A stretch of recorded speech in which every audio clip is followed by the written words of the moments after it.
मुख्य शर्विक लोंडे की सेवकाई है और आप देख रहे हैं the supernatural resurrected life fellowship द्वारा संचालित। हे सभी को जय मसीह की फिर एक बार और स्वागत है आज के एपिसोड में। क्यों ना हम वचन में जाने के पहले प्रार्थना करें। धन्यवाद करते हैं पिता परमेश्वर हर एक उस प्रेक्षकों के लिए प्रभु जी जो हमें इस फिलहाल समय देख रहे हैं, सुन रहे हैं टीवी यूट्यूब पर अलग अलग माध्यमों से। राजा इन सभी को आपके हाथों में सौंपते हैं। पवित्र आत्मा हम प्रार्थना करते हैं कि आज आप सामर्थ और तेज से आज आप आपके लोगों की भेंट ले इस प्रोग्राम के द्वारा, और आप आने वाले वचन से उन्हें तृप्त करें और आने वाले समय में आप अपने राज्य के महिमा के लिए प्रभु जी उनको इस्तेमाल करें। सारा गौरव आपको देते हैं प्रभु जी, यीशु मसीह के नाम में मांगते हैं, इसलिए सुनिए और कबूल करिए पिता। और सभी ने एक साथ मिलकर कहा आमेन आमेन। वाह, बड़ी खुशी हो रही है आज सबसे मिलकर फिर एक बार। हम अब वचन में जाने वाले हैं और आज हम बात करने वाले हैं धार्मिकता के बारे में, जिसे हम अंग्रेजी में राइचियसनेस कहते हैं, धार्मिकता। बहुत बार हम जब धार्मिकता के बारे में बात करते हैं हमें ऐसा लगता है या लोगों से अक्सर बताया जाता है कि धार्मिकता में चलने के लिए हमें बहुत ज़्यादा प्रयास करना पड़ता है ना।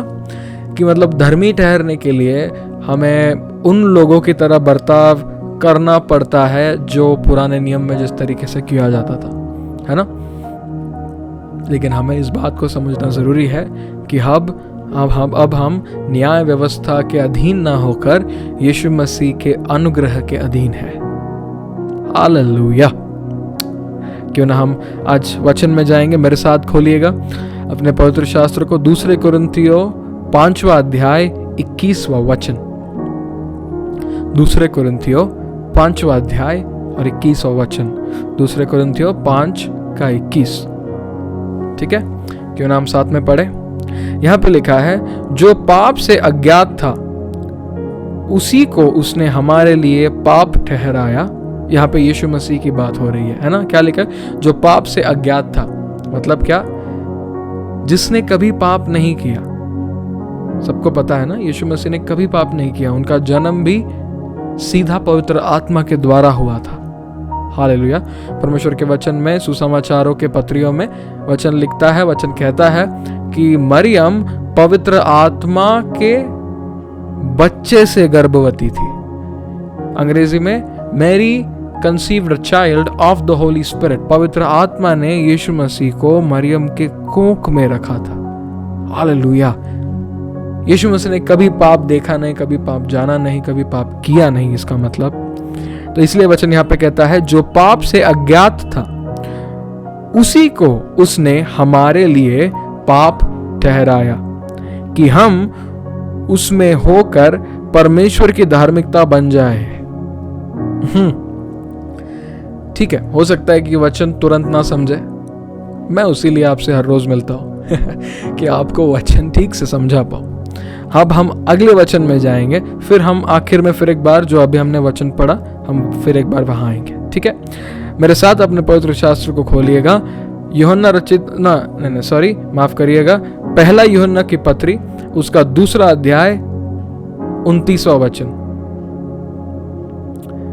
पहला यूहन्ना 2:29। First letter of John chapter 2 and verse 29। यहाँ पे वचन कहता है, यदि तुम जानते हो कि वह धर्मी है तो यह भी जानते हो कि जो कोई धर्म का काम करता है वह उससे जन्मा है। हालेलुया। यदि तुम जानते हो कि वह धर्मी है, वह मतलब यहाँ पे यीशु मसीह की बात हो रही है। If you know that Christ is the righteous one, अगर तुम जानते हो इस बात को कि यीशु मसीह ही धर्मी है, और अगर तुम धर्म के काम को करते हो, आगे क्या लिखा है? जो कोई धर्म का काम करता है वह उससे जन्मा है।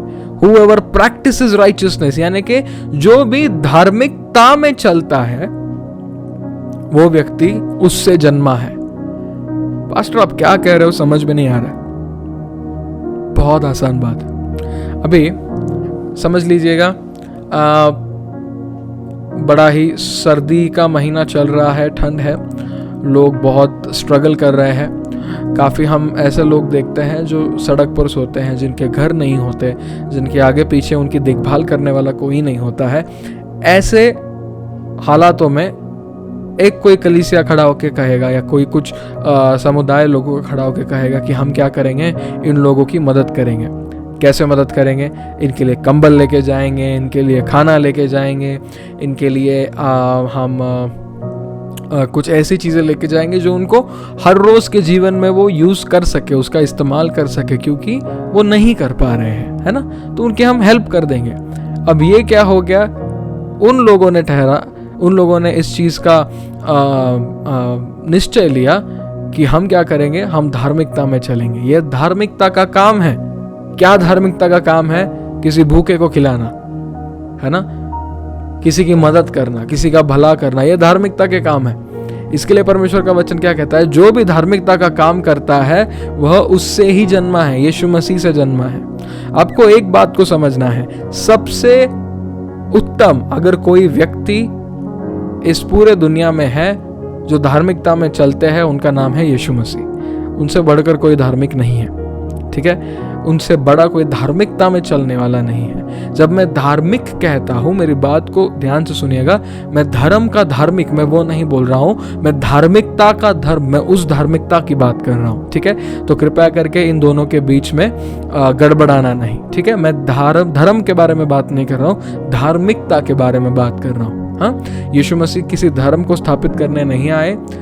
मसीही होना कोई धर्म नहीं है, ये एक रिश्ता है हमारे जिंदा परमेश्वर के साथ, जिसे हम हर रोज निभाते हैं। वो हमसे बात करता है, हम उससे बात करते हैं, और हम सबको पता है यहाँ से होकर हम उसके पास जाने वाले। हालेलुया। तो हमें धार्मिकता की बात कर रहा हूँ, धर्म की बात नहीं, ठीक है।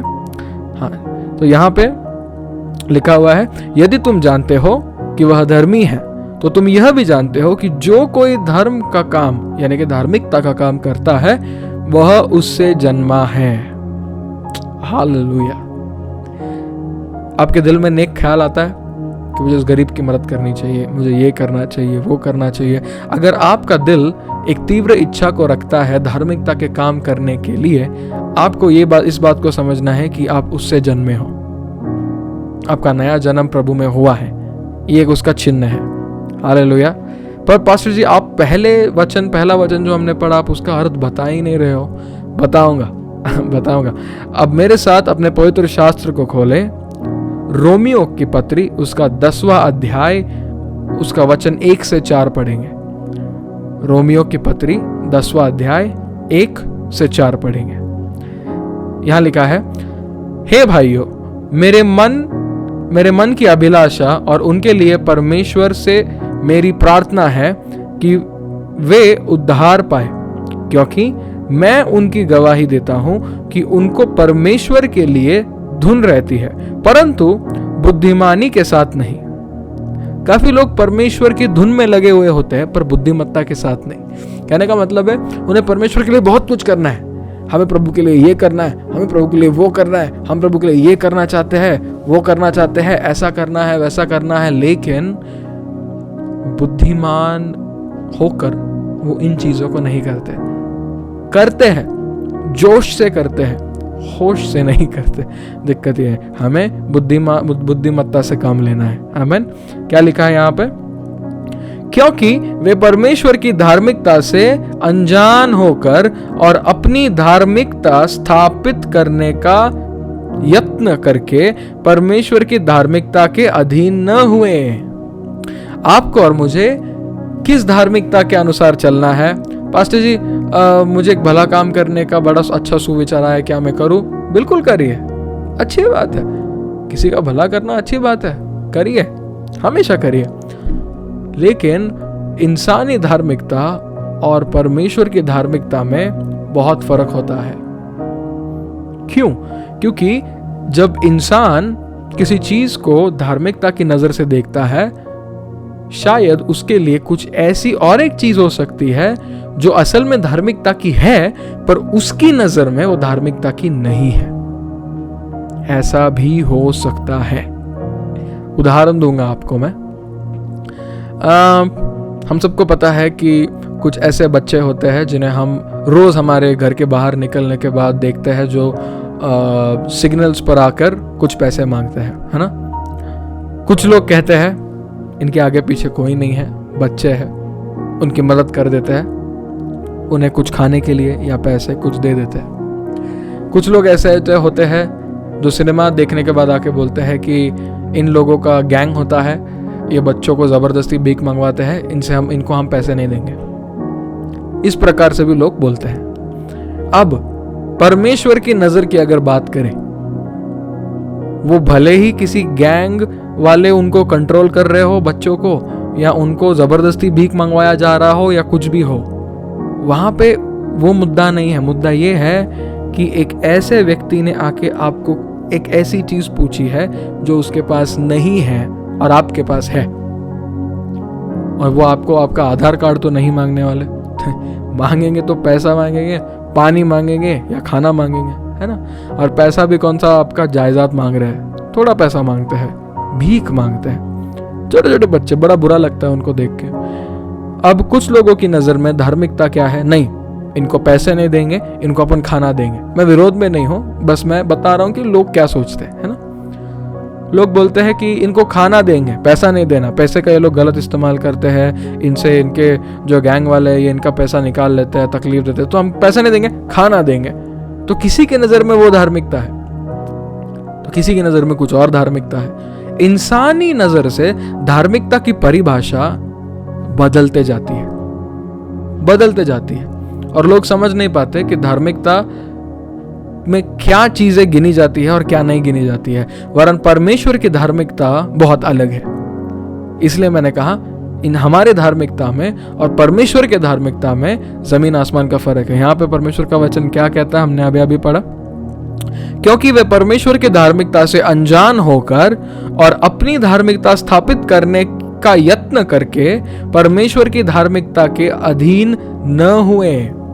अगर आपको सही में धार्मिकता में चलना है, अपनी धार्मिकता साइड में रखे और परमेश्वर के धार्मिकता के अधीन होना सीखे।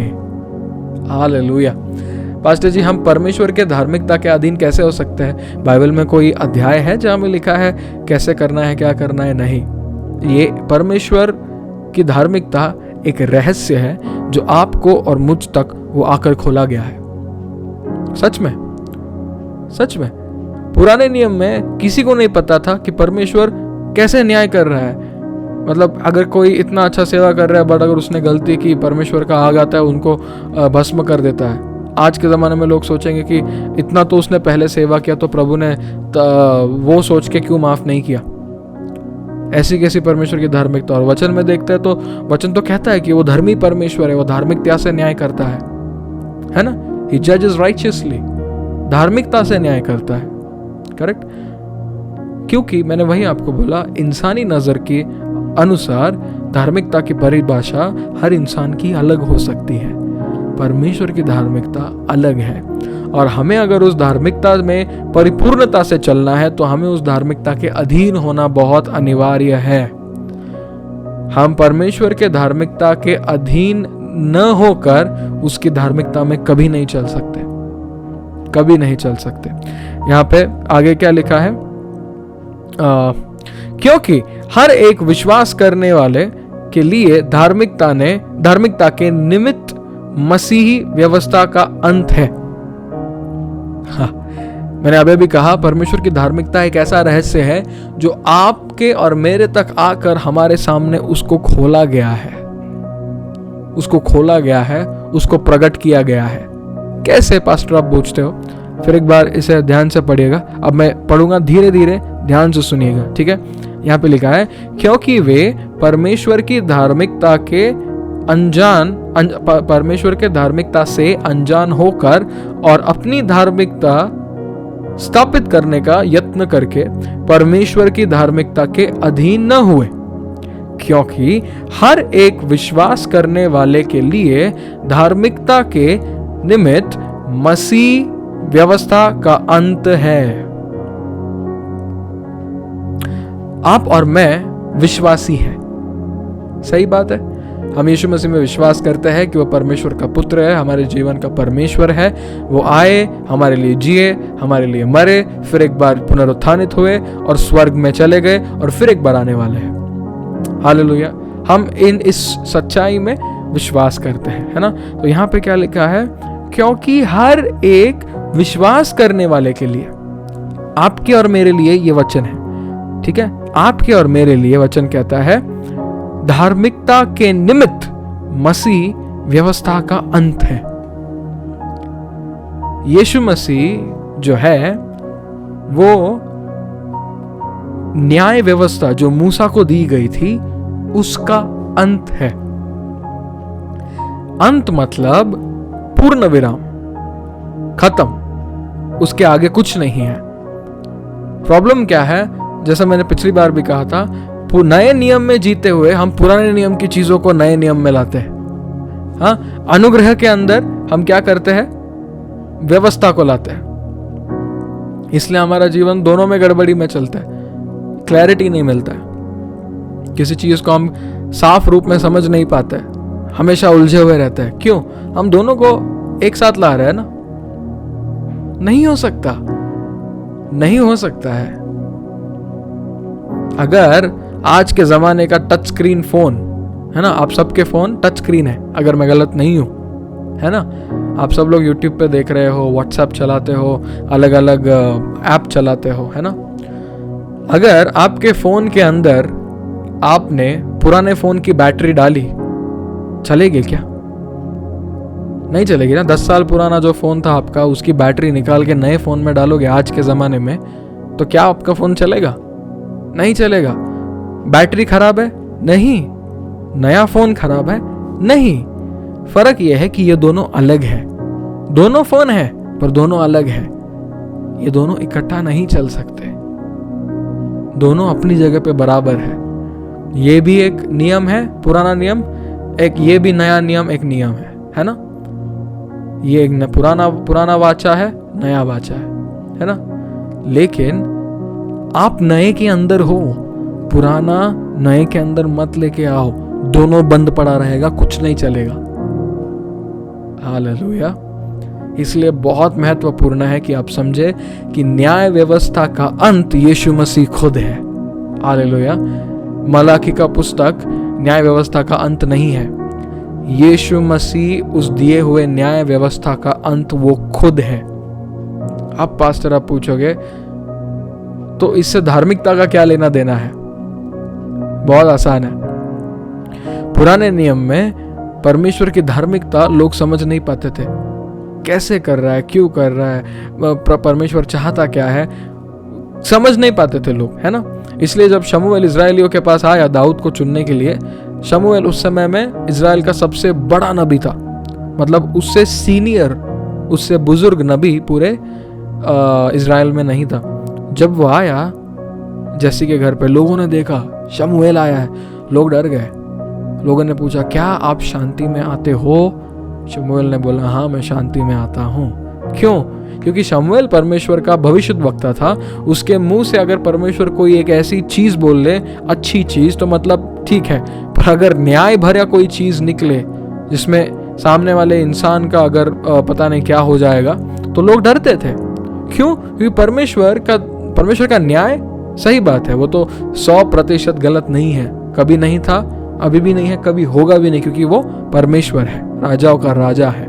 हालेलुया। लेकिन लोग समझ नहीं पाते थे कि ये न्याय हो कैसे रहा है, किस बलबूते पर हो रहा है। सही हो रहा है पर पता नहीं परमेश्वर कैसे सोचते हैं, लोगों को समझ नहीं आता था। यीशु मसीह को आपके और मेरे लिए सूली पर चढ़ाया गया। जिस सजा के आप और मैं हकदार थे, वो सजा उन्हें दी गई।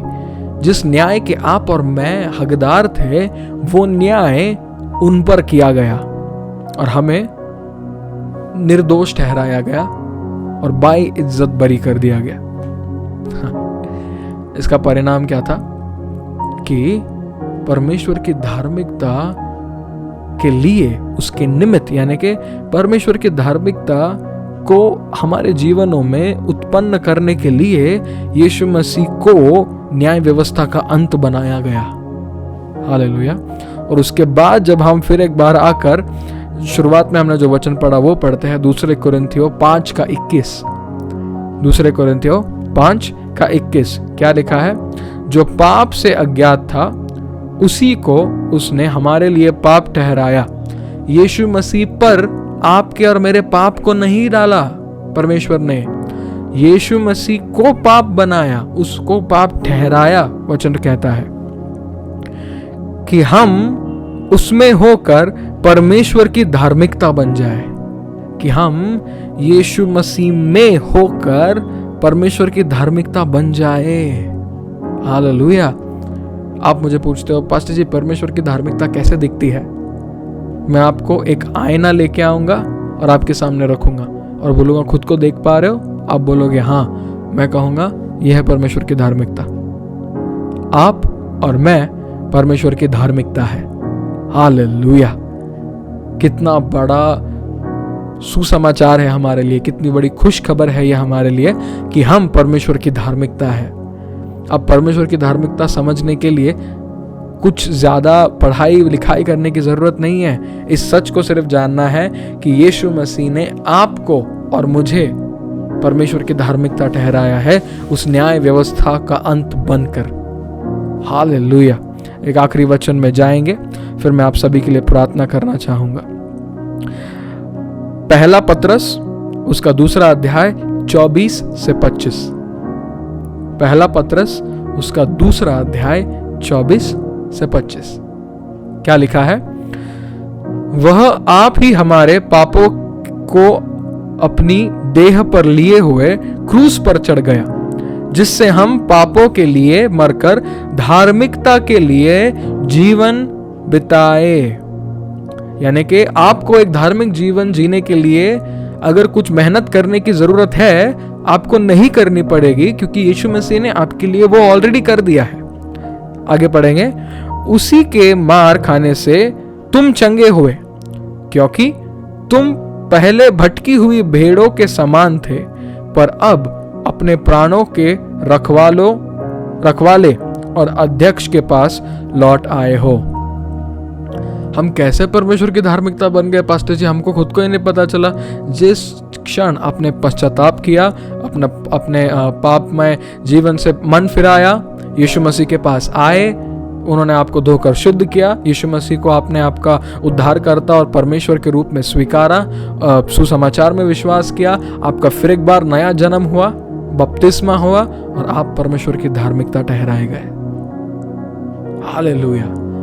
हम एक सुंदर और अद्भुत परमेश्वर की आराधना करते हैं, जिसने परमेश्वर की धार्मिकता परमेश्वर ने अपने तक सीमित नहीं रखी, अपनी धार्मिकता आपको बना दिया। हालेलुया। क्यों ना हम प्रार्थना करें। धन्यवाद करते हैं पिता परमेश्वर सारे प्रेक्षकों के लिए जो हमें सुन रहे हैं इस समय।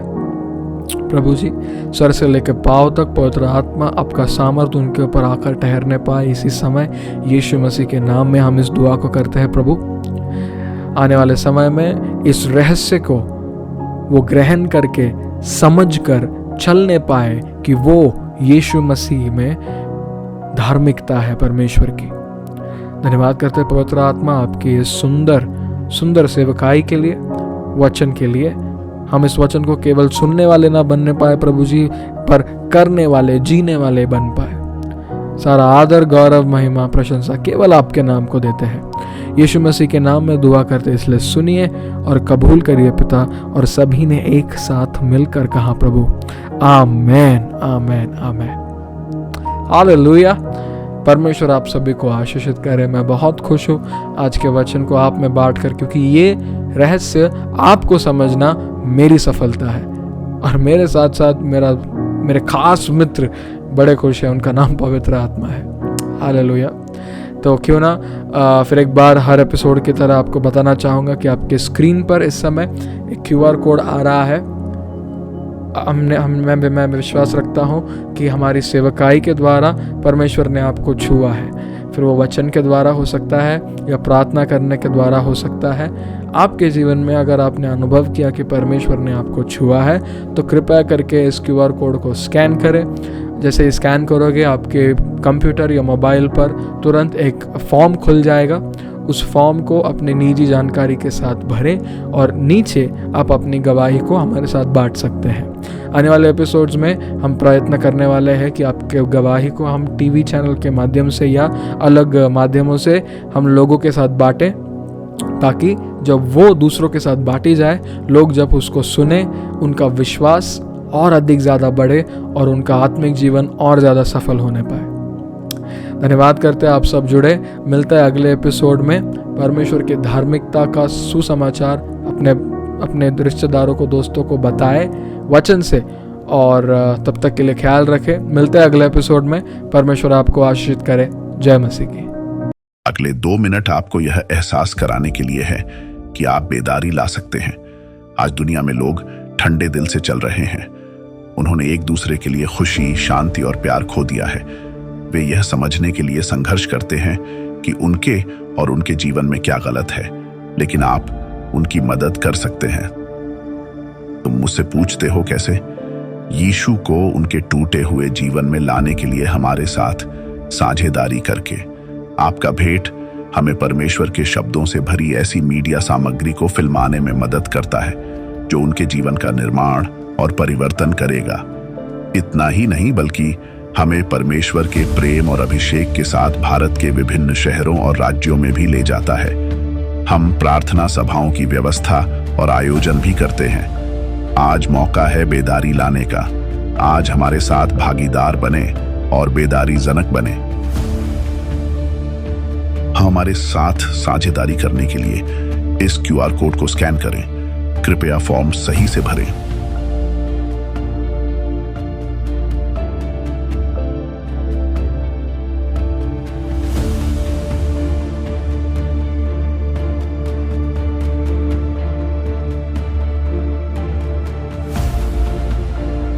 और हमारे सोशल मीडिया प्लेटफॉर्म जैसे व्हाट्सएप, इंस्टाग्राम और यूट्यूब पर हमसे जुड़ने के लिए नीचे दिए गए कोड को स्कैन करें और सुनिश्चित करें कि आप हमें फॉलो करते हैं।